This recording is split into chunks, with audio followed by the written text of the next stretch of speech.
The David Pakman Show at davidpakman.com.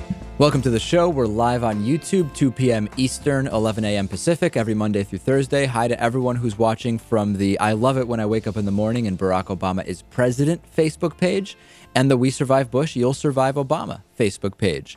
Just minutes after, I mean, let's be honest, really it started before, but within minutes of President Obama's re-inauguration, Republican pundits started going back to the same old tired memes, including President Obama created $5 trillion in new national debt. Now, I think it's just worth looking at that because this is going to be, when we talk about the debt ceiling, yesterday we had a little debt ceiling preparation for the audience as far as what we're going to hear about the debt ceiling when that comes up again in a couple of weeks and what the reality is. We should also look at the reality about this $5 trillion in new debt that Republicans like to blame on President Obama. Now, let's look at that number. We've got the $5 trillion, right, Lewis? So let's analyze that number. If we look at the $5 trillion that is being attributed to President Obama, this is very simple math, I must say. It's just basic arithmetic. 1.6 trillion of that 5 trillion that President Obama is being blamed for is George W. Bush authorized spending for Iraq and Afghanistan, wars that President Obama did not start but scaled down as quickly as I guess was reasonable. It's hard to make the case. Maybe it could have happened slightly faster, maybe not, but it was scaled down. Right. Okay.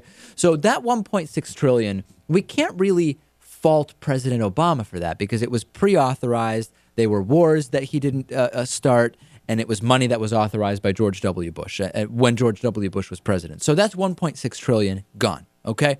Then we have 1.4 trillion, which is just interest payments on debt that was pre-existing. So to say that President Obama is responsible for that, I'm not saying that we can't have it in his ledger, so to speak, but we can't blame him in the sense that it's interest payments on debt that was already there when President Obama took office or was already spending that was authorized. So 1.6 trillion, 1.4 trillion. Take it out away from the 5 trillion. We've got 2 trillion left now that we're looking at, okay? Now, what else do we need to look at? We need to look at those Bush tax cuts, okay? And the Bush tax cuts, there is 1.6 trillion in lost revenue. Those Bush tax cuts have been in place for some time now, for 10 years.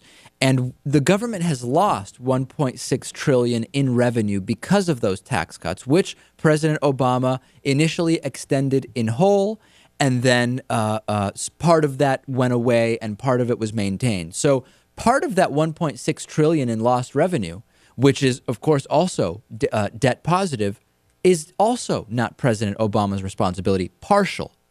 Okay, I'm not saying he's not responsible for any of it. He did extend those tax cuts, but we have to look at that as well as having added to that debt. So really what we're looking at here is 400 billion in new debt, not 5 trillion, 400 billion in new debt that really was created by policy enacted during the Obama administration. And we can't even really blame President Obama for all of that because some of those things were Republican ideas. Some of those things came from Democrats and Republicans in the House and Senate. So really, even that 400 billion, we have to look at it line by line and say, well, do we say that this is because of President Obama? Or do we say that this took place under his watch and really it may have been Republicans or whoever else? So, you know you're going to hear this, Lewis. Obama created 5 trillion in new debt. Right away, we're down to 2 trillion. And even then, let's look at those Bush tax cuts and let's look at who actually put forth these bills.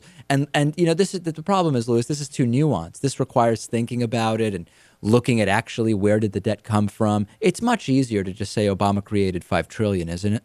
It's very easy because these numbers came to be under his watch. That's when this money piled up, and it's just another statistic you can skew. It's a talking point. Yeah. It's a talking point, Natan. And I don't think we're going to get this analysis anywhere, really, right? I mean, it's just from either side. It's just either he did or he didn't create it. Instead of a nuance, let's look at the ledger. It's simple math.